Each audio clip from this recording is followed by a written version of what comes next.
Para diretso na alive ang umaga mo. Para diretso na buhay ang dugo mo. Para diretso na ang bangon at trabaho na agad-agad. Iaarangkada na namin ang mga balitang kailangan mo. Ibibigay na namin ang mga impormasyong pinaka-latest, pinakabago, pinag-uusapan, trending, viral. Arangkada Balita live sa DWIZ Metro at Mega Manila. DWIZ News FM regional stations. Naka-live din sa lahat ng DWIZ Digital News account, Facebook, YouTube at DWIZ News website. At panoorin din ang live nationwide sa Aliw 23 Free TV. Arangkada Balita. Arangkada na sina Drew Nasino at si Ate Juday, Judith Estrada Larino. Gising ang morning mo sa Arangkada Balita.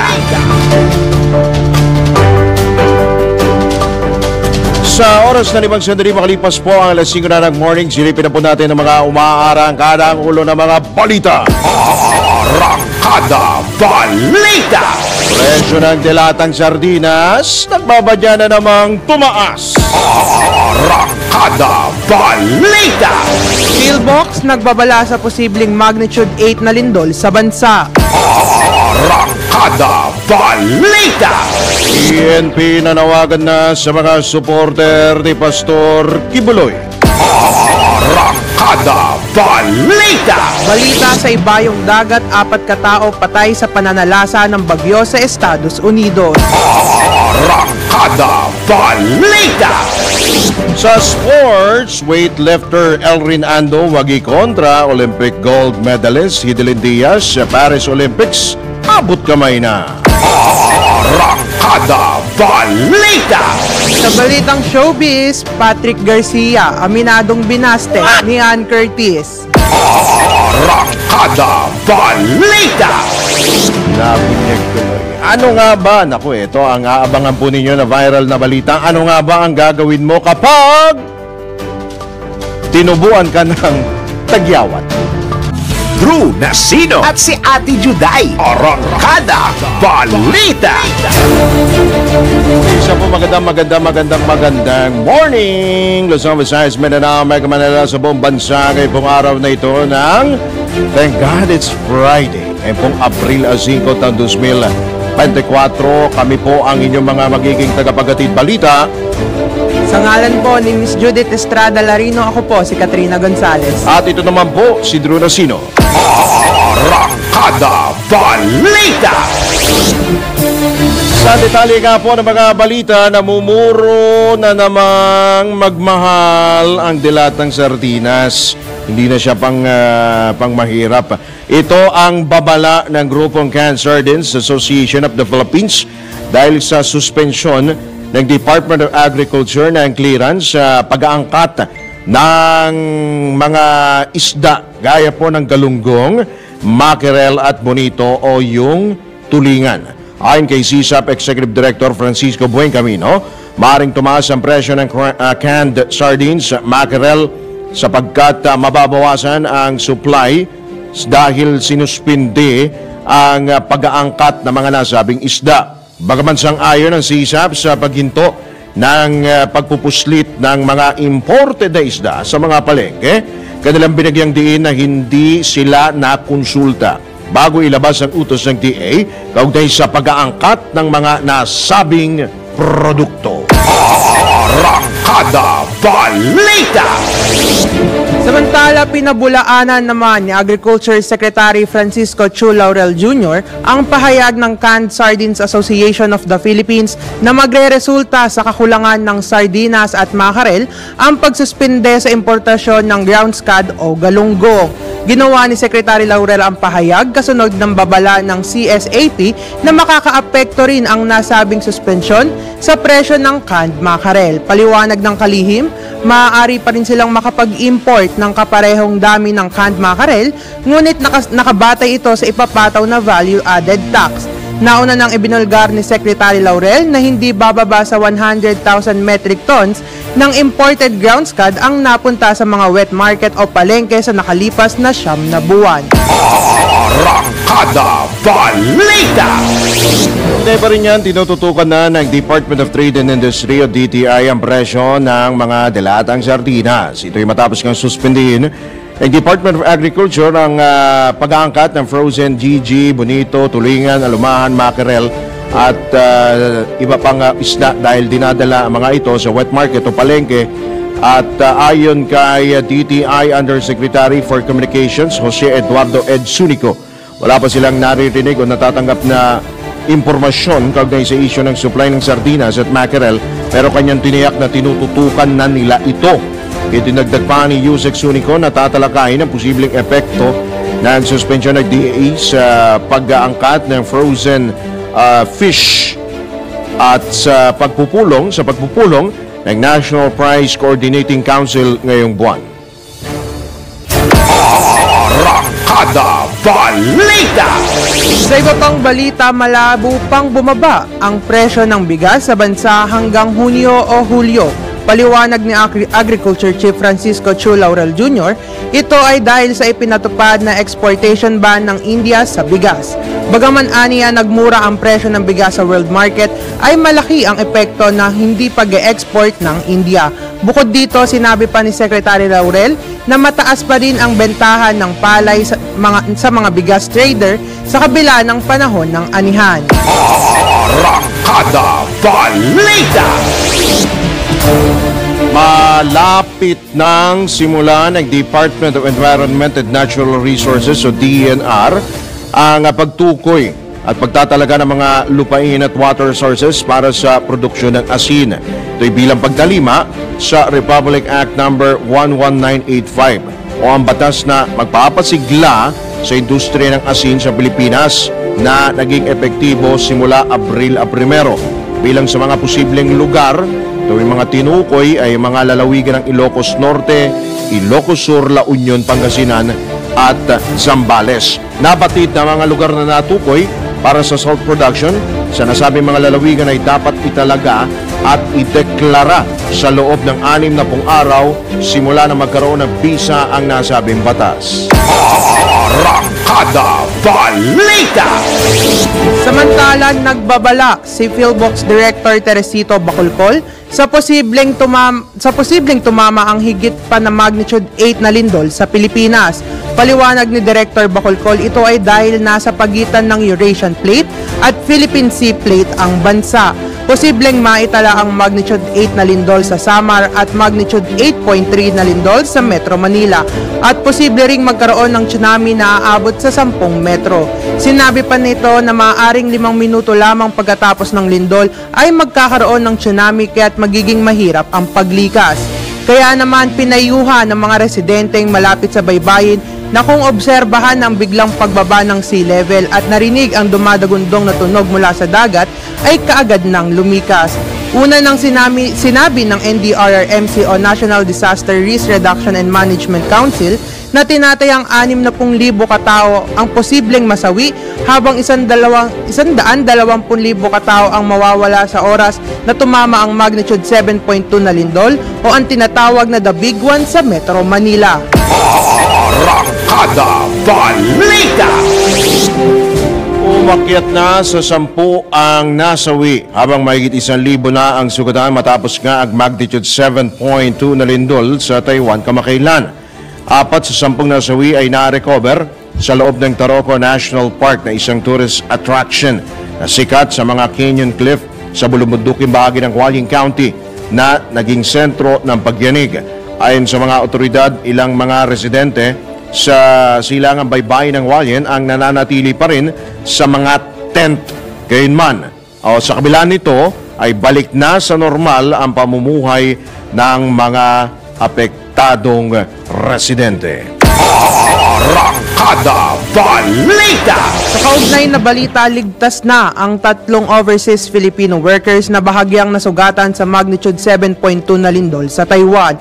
Ayon kay DMW Officer in Charge Undersecretary Lance Leo Cacdac, 2 sa mga nasugatan ang nakalabas na sa ospital.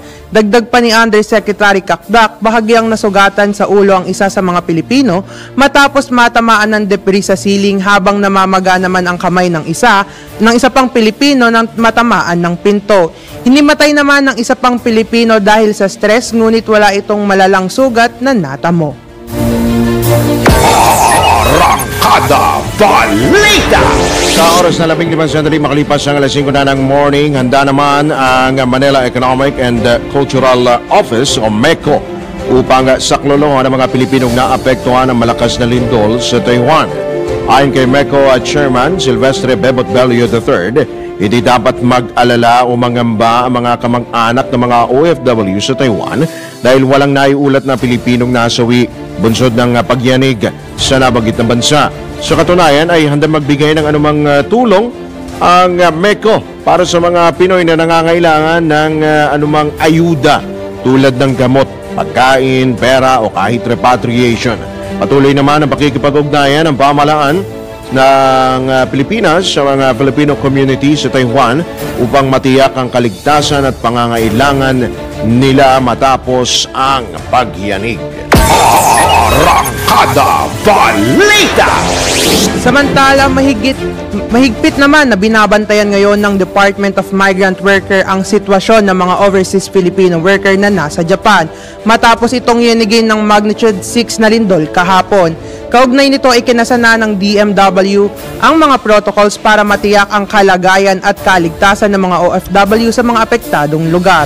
Tiniyak naman ng ahensya na naka-alerto rin ang mga tanggapan nito sa Japan para tulungan ang mga OFW. Batay sa report ng Japan Meteorological Agency, naramdaman ang malakas na pagyanig sa Iwate, Miyagi at Fukushima prefectures. Wala namang inilabas na impormasyon ang Japanese authorities kung may nasaktan o nasawi kasunod ng malakas na lindol. Arangkada Balita!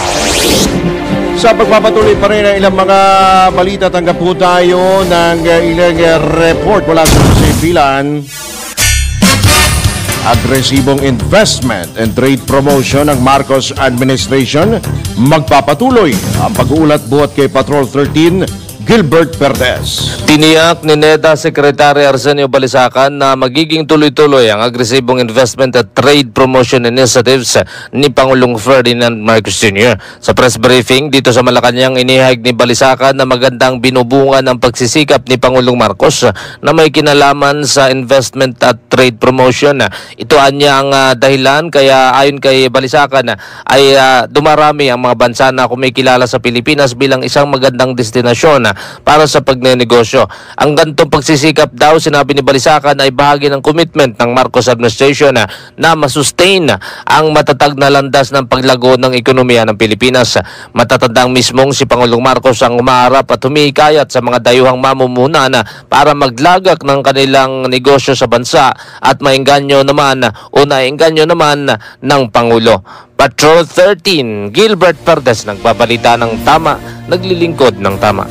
Kapag may bagong balita, naka-on air, agad-agad, DWIZ Patrol Report! Sa iba pa rin tampok na balita, hiniimok na ng Philippine National Police sa mga taga-suporta ni Kingdom of Jesus Christ founder Pastor Apollo Kibuloy na kumbinsihing sumuko na ito. Ito'y kasunod na rin ang paglabas ng warrant of arrest laban kay Pastor Kibuloy at 5 iba pa sa mga kasong child at sexual abuses. Pakiusap ni PNP Public Information Officer Chief Colonel Jean Fajardo sa mga kaibigan at taga-suporta ng religious leader na tulungan ang mga pulis na manawagan kay Pastor Kibuloy na harapin na lang ang mga kaso nito at maging mahinahon sa kanyang pagsuko. Tiniyak naman ni Colonel Fajardo na rerespetuhin nila ang karapatang pantao ng religious leader. Arangkada Balita! Sa kaugnay na balita, 2 pang kapwa akusado ni Kingdom of Jesus Christ founder Pastor Apollo Kibuloy sa kasong child abuse ang sumuko na sa National Bureau of Investigation sa Davao Region. Kinilala ang mga sumuko na sina Jacqueline Roy at Ingrid Canada na kapwa personal assistant ni Pastor Kibuloy. Kaugnay nito agad na nagpiyansa sina Roy at Canada na tig 80,000 piso para sa kasong child abuse. Samantala, tanging si Pastor Apollo Kibuloy na lamang ang hindi pa lumalantad na nakaharap sa mga kasong child abuse at sexual abuse sa Davao Regional Trial Court. Arangkada Balita! Kaugnay pa rin yan, maituturing na ngang pugante. Pugante si Kingdom of Jesus Christ founder Pastor Apollo Kibuloy. Ito ayon kay National Bureau of Investigation Southeastern Mindanao Chief Attorney Archie Albao ay matapos kang mabigo ang mga otoridad na mahanap ang kontrobersyal na pastor upang isilbi sa kanya ang mandamiento de arresto na inisyu ng korte sa Davao City. Nakikipag-ugnayan na rin aniya ang ahensya sa kampo ng KOJC leader upang sumuko na ito sa mga otoridad. Itinagdag pa ni Albao na hindi nila matiyak kung nasa Davao nga ba si Pastor Kibuloy pero kumpiyansa silang nasa Pilipinas pa rin ito. Batay na rin anya sa record ng Bureau of Immigration, hindi pa umano nakalalabas ng bansa ang nasabing religious leader. Samantala, tiniyak naman ni Albao na mahigpit na tinututukan ng kanilang tracker team at arresting teams mula sa NBI, PNP, CITG at intelligence community ang nasabing kaso. Arangkada Balita! Magpapakita rin si Kingdom of Jesus Christ Pastor Apollo Kibuloy sa lalong madaling panahon. Ito ang inaasahan ng Philippine National Police upang harapin ang inilabas na warrant of arrest ng Davao City Regional Trial Court laban sa religious leader sa kasong child abuse. Ayon kay Police Regional Office 11 Director Brigadier General Alden Delvo, dapat personal na humarap si Kibuloy upang maproseso ang kanyang warrant. Kumpiyansa naman si Brigadier General Delvo na nakausap na ng pastor ang kanyang mga abogado at pinayuhan nito ang nararapat na gawin. Naniniwala rin ang PNP official na nasa Pilipinas pa si Kibuloy at tiwala siyang darating ang panahon na makukumbinsi itong lumutang. Arangkada Balita! Non-bailable o walang piyansa mga kasong child trafficking na kinakaharap ni Kingdom of Jesus Christ founder Pastor Apollo Kibuloy. Ito naman ang binigyang diin ni dating Philippine Bar Association President Rico Domingo matapos nga maglabas ng warrant of arrest ang Davao City Regional Trial Court laban kay Kibuloy at sa iba pa niyang kasama. Ayon sa dating opisyal, maaari pa rin ipatawag sa Senado si Kibuloy sa magkahiwalay na pagdinig dahil ang investigasyon ng mataas na kapulungan na isang pamamaraan bilang tulong sa batasan. Matatandang itinanggi ng religious leader ang mga kaso na sexual abuse na ipinupukol laban sa kanya at sinasabing kathang isip lamang ng mga babae ang mga akusasyon matapos niya itong tanggihan. Arangkada Balita! Sa iba pang balita, walang intensyon ang taekwondo coach na ipabugbog ang na-ospital na babaeng yellow belter matapos ipasparing sa lalaking black belter. Ito ang iginiit ni Coach Jerry Salvador matapos siyang ulanin ng batikos nang mag-viral ang video ng nabanggit na sparring. Ayon kay Coach Salvador, normal lang na masaktan sa taekwondo dahil nasa physical sports ito. Dagdag pa ng taekwondo coach, normal lang din na itapat ang sparring ang lalaki at babae kahit magkaiba ang kanilang belt. Itinanggi rin ng ni Coach Salvador ang alegasyong nagselos at nagalit siya nang magdala ng bulaklak ang boyfriend ng yellow belter sa isang practice session at iginiit na kanyang pinagalitan ang buong team at hindi lang ang dalaga dahil sa pagbubulakbol ng ilang miyembro nito. Dagdag pa ng taekwondo coach, wala siyang gusto sa yellow belter na napabugbog matapos ipasparing sa lalaking black belter. Arangkada Balita! Ito, bago tayo magbigay daan ho sa ilang mga paalala, ito lang po sa mga nagtatanong po, kagaya po ni Mon Samson na binabati ho niya ang kanya pong original wife na si Dada Samson na ngayong araw ay nagdiriulang kaarawan. Eto Mon Samson, baka ito na yung inaantabayanan mo. Yung mga kasama natin sa... Hindi, may pasok tayo nito eh. Pag ganito. May pasok pa rin tayo. Walang holiday. Walang holiday. Pero yung mga gusto pa hong humabol, yung mga hindi ho nakahabol nung nakaraang Holy Week, eto na po ang pagkakataon ho ninyo. Dahil idineklara ni Pangulong Ferdinand Marcos Jr. ang Abril a 10 bilang regular holiday sa buong bansa, bilang pagunita sa Idil Fitr o yung pagtatapos ng Ramadan. Binigyang din ni Pangulong Marcos na inilabas ang Proclamation number 514 upang mabigyan ng pagkakataon ng mga Pinoy na makiisa sa mga kapatid nating Muslim. Ang nasabing proklamasyon ay alinsunod sa rekomendasyon ng National Commission on Muslim Filipinos at Republic Act 9177. So dahil nga ho dyan, yung April 10, Miyerkules at April 9, Martes, parehas po yung magkasunod, wala pong pasok. Ipit po yung Lunes na Abril 8. At yung mga papasok naman po, eto makinig ko kayo, mga uring manggagawa, makatatanggap ng double pay. Dublado po ang sahod ninyo, arawang sahod. Yung mga papasok na empleyado, habang makakukuha pa rin ng 100% ng kanilang sahod, yung mga obrero na hindi naman papasok sa nasabing araw. Arangkada Balita! Alright, tayo po ay magbibigay daan sa ilang po mga paalala. Magbabalik po ang Arangkada Balita makalipas lamang po ang ilang mga paalala. Ang oras 5:26. Na sino? At si Ate Juday. Arangkada Balita! Alright, tayo po ay nasa ikalombag na po ng Arangkada Balita sa pagkakataon po ito sa oras na alas 5:32 na ng morning. Alamin na po natin ang magiging lagay ko ng panahon. Nasa kabilang linya mula Pag-asa, Dan Villamil. Magandang morning, Dan. Magandang umaga, Sir Drew, sa ating mga tagapakinig dito sa DWIZ. Makakaranas pa rin tayo ng mga pag-ulan ngayong araw sa ilang areas ng Mindanao. Bunsod pa rin ng trough o extension ng isang low pressure area na nasa labas pa rin ng ating Philippine Area of Responsibility. Dito sa mga areas ng Davao Region at Sorsogon-Asan pa rin natin itong maulap na kalangitan na may mga kalat-kalat na pag-ulan, pagkulog at pagkidlat. Dito naman sa Metro Manila at sa nalalabing bahagi ng ating bansa, asahan pa rin natin na magpapatuloy itong mainit at maalinsangang panahon ngayong umaga hanggang sa tanghali, ngunit pagsapit ng hapon hanggang sa gabi. Asahan naman natin yung mga tsansa ng pulupulong pag-ulan na may pagkulog at pagkilat na dulot ng localized thunderstorms. Temperature forecast para sa Metro Manila ngayong araw, posible maglaro mula 24 to 35 degrees Celsius. 17 to 26 degrees naman dito sa Baguio City at 26 to 32 degrees Celsius sa Legazpi City. Sa kalagayan natin karagatan, walang gale warning na nakataas sa anumang baybayin na ating kapuluan at banayad hanggang sa pantamang pag-alon na ating inaasahan sa malaking bahagi ng ating bansa. Yes po, sir. Dan, ang heat index natin sa lalo dito sa Metro Manila, sa tansya ninyo, gaano kataas ang posibleng heat index?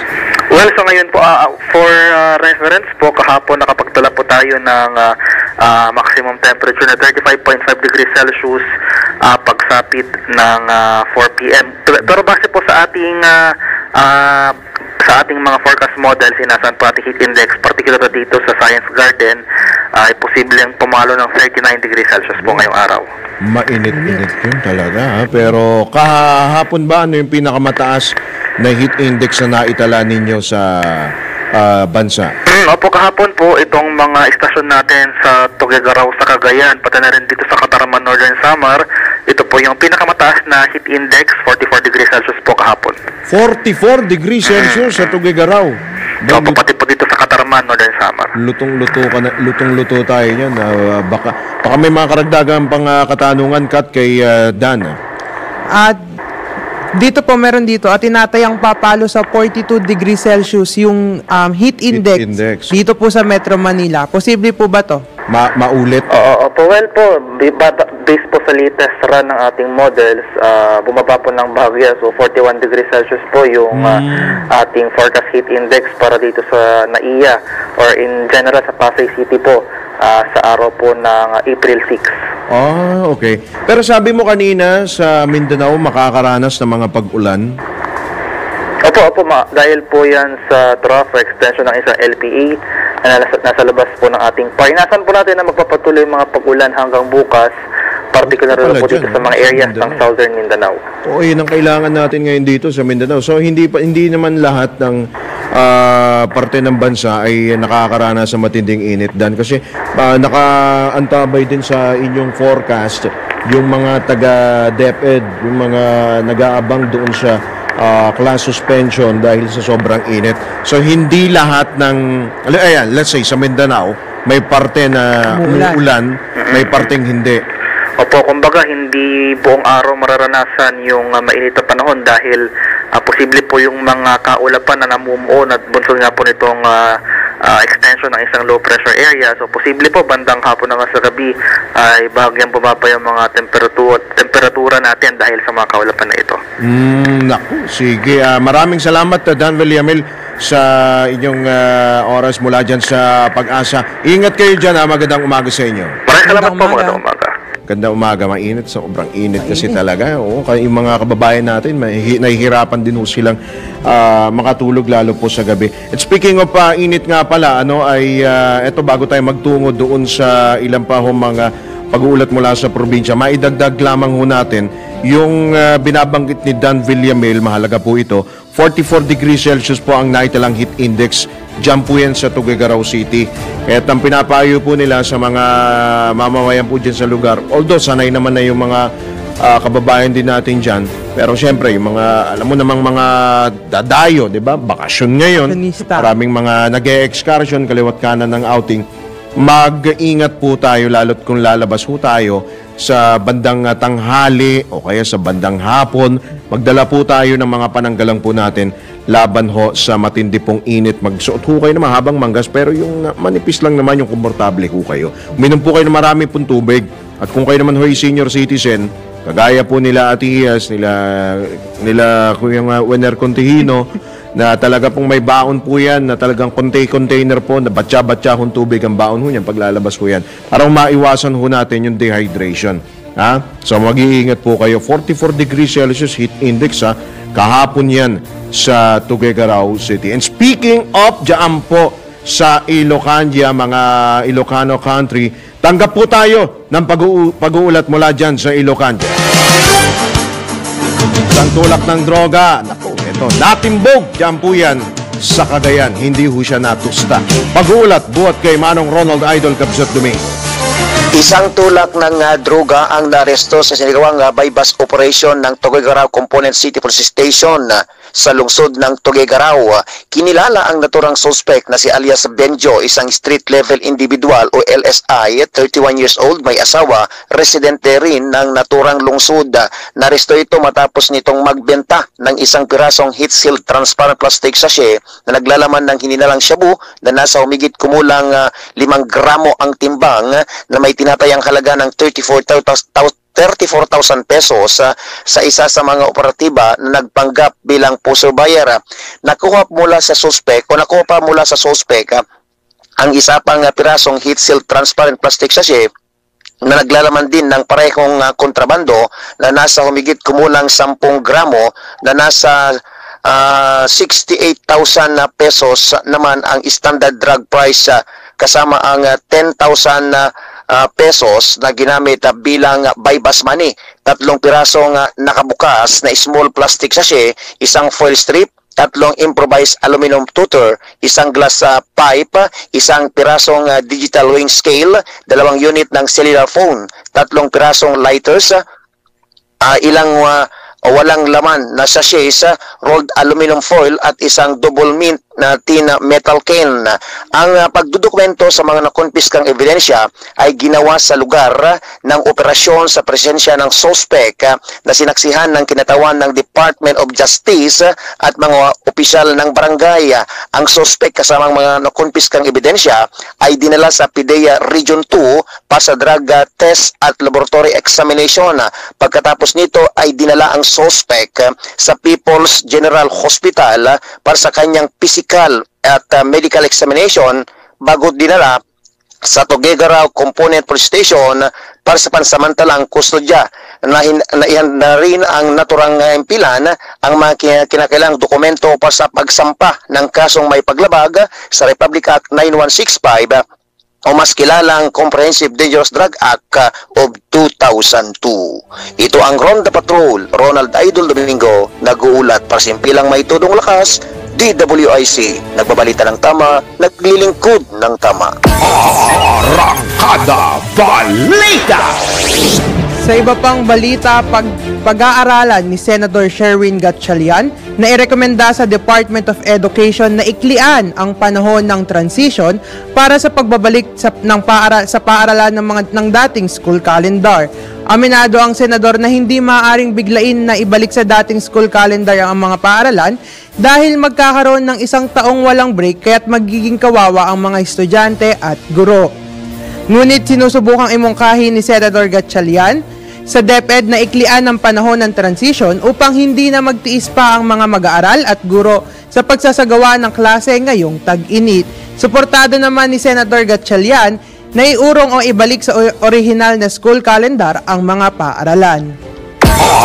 Arangkada Balita! Sandali, maidagdag ko lamang dyan, partner, no? Ang probinsya po ng Pampanga may anunsyo po rito, Executive Order number 4, 2024, suspension ng face-to-face classes all levels, public and private, sa buong lalawigan ngayon pong araw na ito ng Biyernes. Dahil po ito sa matindi pong heat index na inaasahan posible pong maranasan sa lalawigan. Kaya't hinihikayat po ang mga guro na magpatupad po ng online or modular classes o anumang alternative learning delivery modality.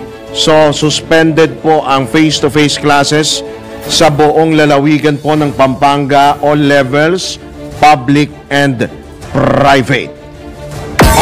Arangkada Balita!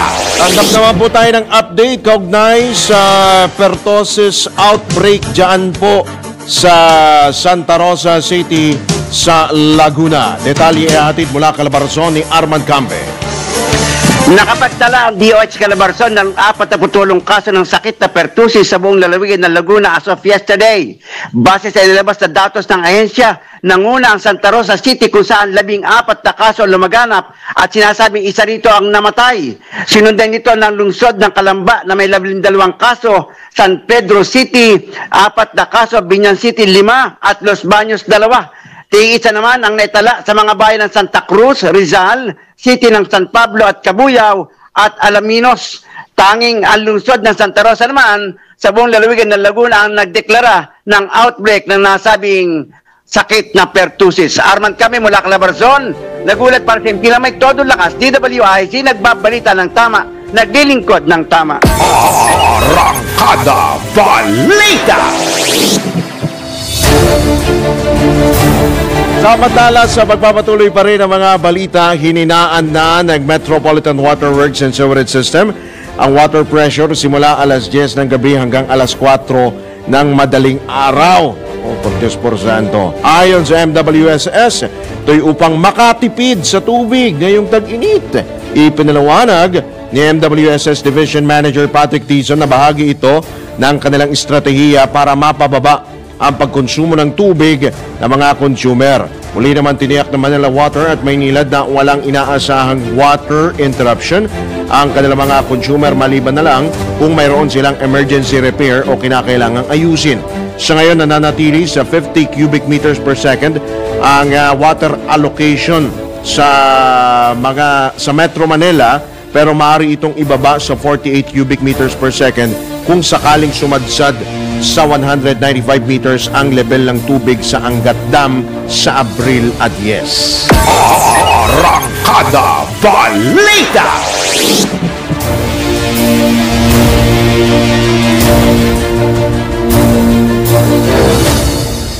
Dumako naman tayo sa ating Ronda Probinsya. Ilang LGU sa Pampanga nagsuspindi ng klase dahil sa tindi ng init. Balita mula kay Johnny Gole. Yes, ilang local government unit o LGU na nga dito sa Pampanga yung nagsuspende ng face-to-face classes dahil sa tindi ng nararanasang init. Ang mga nagsuspende sa face-to-face classes na mga LGUs ay nagmula sa mga syudad ng Angeles, San Fernando at Mabalacat.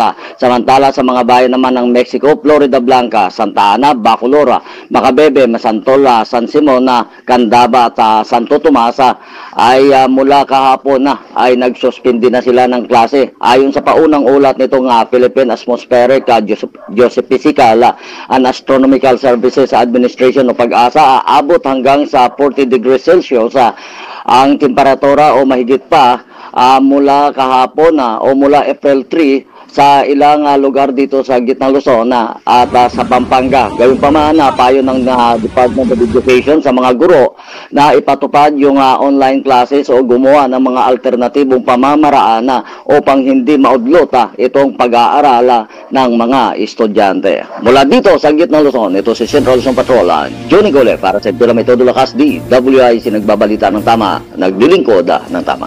Johnny? Yes, Okay. Joe. Johnny, ang merong inilabas na Executive Order number 4-2024, buong probinsya na ng Pampanga, all levels, public and private, pakilinaw nga yan, suspended daw ang buong probinsya na. Ito ay galing mismo sa Office of the Governor. Okay. Sige, ipapalo up natin mamaya yan. Kasi itong anunsyo na ito ay kahapon pa ito naging epektibo. So baka mayroong bagong mga anunsyo. Kasi patindi nga ng patindi kahapon sa pag-iikot natin dito. Itong mga lugar na sinasabi nga dito sa balitang ito ay talagang inikutan natin. Talagang nagsuspending ng klase ang mga ito. Okay. So mamaya siguro ipapalo up natin itong bagong. Alright. Sige, maraming salamat. Back to you, Drew. Alright, yan po si Johnny Gole mula po dyan sa Central Luzon. Tayo po ay muling magbabalik makalipas lamang po ay lang mga paalala ang oras. 13 minuto bago sumapit ang ganap na alas 6. Alright, tayo po ay nasa huling bahagi na po ng arangkada balita. Sa iba pa rin pong mga balita, magiging malaking hamon ang pagpasa sa panukalang charter change o CHATCHA. Ito ang paniwala ni Senator Sherwin Gatchalian matapos lumabas ang pinakuling survey ng Pulse Asia na 88% ng mga Pilipino ang tutol sa CHATCHA. Ayon kay Senator Gatchalian, isang paraan para mahikayat ang publiko na suportahan ng CHATCHA ay ang pag-advertise pero magastos ito. Dahil dito binigyang din ng mambabatas na maaring maaksaya lang ang oras at pondo sa pagsusulong ng CHATCHA kung hindi ito maaprubahan sa plebisito. Idinagdag pa ni Senator Gatchalian na ito ang rason kaya't dapat pag-usapan ng liderato ng Senado ang magiging epekto ng nabanggit na survey sa panukalang economic. CHATCHA Arangkada Balita. Samantala, nakarating na kay House Speaker Martin Romualdez ang mungkahi ni Presidential Advisor for Poverty Alleviation Larry Gadon na isabay ang political provision sa panukalang economic charter change. Ayon kay House Deputy Majority Leader Erwin Tulfo, pakikinggan muna ni Speaker Romualdez ang tinig ng mga lider sa Kamara ukol sa nabanggit na rekomendasyon. Gayunman, tiniyak ni Congressman Tulfo na sa ngayong tanging economic provisions lang ang planadong baguhin ng sa saligang batas. Binigyan din pa ng mambabatas na maraming problemang kailangang ayusin sa halip na pagtuunan ng pansin ang political amendments tulad ng term extension. Arangkada Balita. Mga balitang dapat alam mo kahit sa labas ng bansa. DWIZ Balita sa ibang bansa.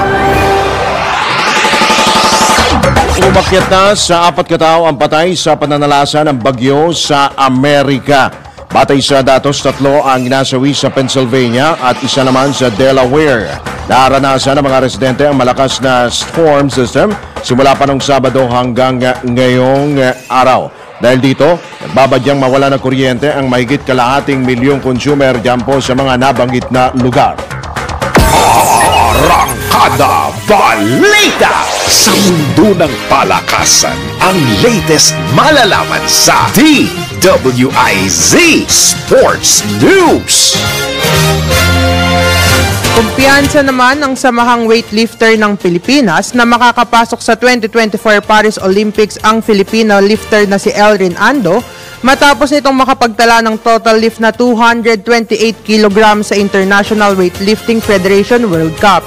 Nasa ikapitong pwesto si Ando sa pagtatapos ng Olympic qualifying ranking kung saan top 10 lamang ang kinukuha na lalaban sa Summer Olympics.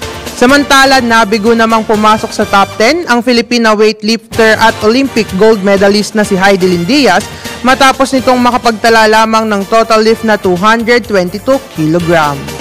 Arangkada Balita! Ito na ang latest, bagong-bago, fresh na fresh, DWIZ Showbiz News! Eto ha. May binunyag po ang aktor na si Patrick Garcia. Eto na nga po ang kanya pong inginuso. Ibinunyag at isiniwalat ni Patrick na ang actress at TV host na si Ann Curtis ang unang babae na bumasted sa... Grabe naman. Na unang bumasted sa kanya. Inamin ni Patrick ang nangyaring pambabasted sa kanya ni Ann nang tanungin siya ng TV host na si Bohoy Abunda kung sino ang unang nambasted sa kanya. Siguro mga panahon pa ng 90, hindi mo na siguro naabot. 90s pa. 91, sir. Oo. Ayan. Ayon sa aktor, nangyari ito noong 1999. Ang TV pa yata sila noon. At ngayon niya lang ito inamin. Ika nga ng mga netizen, yun na nga. Siyang tunay na Diyosa, si Ann Kabogabol Ann Curtis. Arangkada Balita! At sa ating viral, kinaaliwan ng netizens ang video ng isang 5 taong gulang na bata matapos nitong madismaya sa kanyang tumutubong tigyawat o pimple. Ayon sa uploader na si Pamela Manalo, nakita ng kanyang kapatid na si Paulo ang prinking procedure noong siya ay nagpapa-facial acne treatment. Niloko niya ang kanyang kapatid na si Paulo na may pimples din siya para hindi magligalig, ngunit nagulat siya sa naging reaksyon ng kanyang kapatid na bata. Natakot si Paulo nang sabihin ng kanyang ate na may tigyawat din siya. Makailang ulit ang batang sabihin na ayoko sabi, stop na, kung saan kinagiliwan ng mga netizens ang kakulitan nito. Kalain mo may pimple na si Kuya.